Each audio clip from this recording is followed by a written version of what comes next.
ایک چھوٹے گاؤں میں سائمہ نام کی 12 سالہ بچی اپنے والد کے ساتھ رہتی تھی۔ اس کے والد مزدوری کر کے گھر چلاتے تھے۔ حالات سخت تھے لیکن سائمہ کے خواب بڑے تھے۔ وہ چاہتی تھی کہ پڑھ لکھ کر اپنے باپ کا سہارا بنے۔ ایک دن گاؤں میں خبر پھیلی کہ اسکول میں نئے بستے اور کتابیں بانٹی جائیں گی۔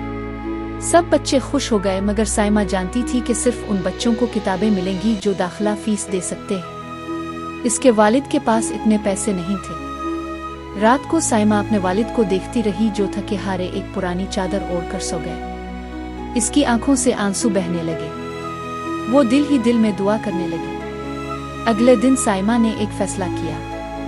اس نے اپنی سب سے پیاری چیز، اپنی ماں کی نشانی ایک چاندی کی چوڑی نکالی اور گاؤں کے پرانے دکاندار کو بیچ دی۔ جو بھی پیسے ملے وہ اپنے والد کے ہاتھ میں رکھ دیے اور بولی، ابا اب آپ میری فکر نہ کریں، یہ فیس بھر دیجیے، میں پڑھوں گی۔ والد کی آنکھوں میں آنسو آ گئے۔ وہ حیران رہ گئے کہ ایک چھوٹی سی بچی اتنی بڑی قربانی دے سکتی ہے۔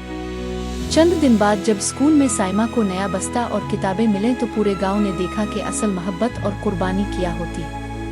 کہانی یہی ختم ہوتی ہے لیکن سبق دیتی ہے۔ محبت صرف لفظوں میں نہیں بلکہ قربانی میں چھپی ہوتی ہے۔